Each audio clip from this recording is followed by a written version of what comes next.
Hello friends, આઈપીએલની cricket રિવ્યુમાં આપનું ફરીથી સ્વાગત છે. આ વખતની આઈપીએલમાં ઘણા બધા ઉતાર ચઢાવ જોવા મળ્યા, પરંતુ હવે અત્યારે એટલું નિશ્ચિત થઈ ગયું છે કે Gujarat Titans, royal Challengers Bangalore અને પંજાબ કિંગ્સ આ ત્રણ ટીમ ક્વોલિફાય થઈ ગઈ છે.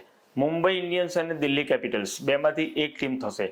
જ્યારે એ સિવાયની ટીમોનું એ પણ નક્કી થઈ ગયું છે કે તેઓ એલિમિનેટ થઈ ગયા છે. હવે તેમના પરફોર્મન્સમાં કોઈ ફરક પડવાનો નથી, તેમના સ્થાનમાં કોઈ ફરક પડવાનો નથી.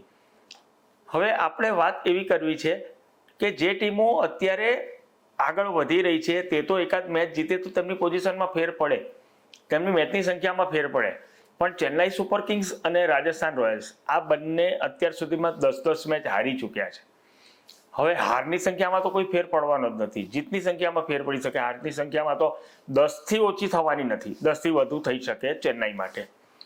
તો આ વખતે એવું બન્યું કે આઈપીએલમાં ચેન્નાઈ સુપર કિંગ્સ અને રાજસ્થાન રોયલ્સ એ બે ટીમ એવી રહી જે 10થી વધારે મેચો હારી.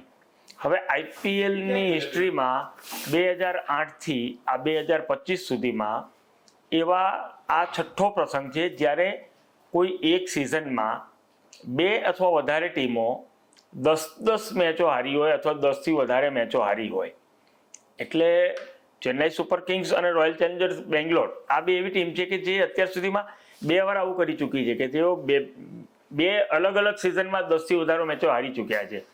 અને એક 2013ની સિઝન એવી રહી હતી કે જ્યારે એક જ ટુર્નામેન્ટમાં ત્રણ ટીમ એવી નીકળી કે જે 10થી વધારે મેચ હારી હોય.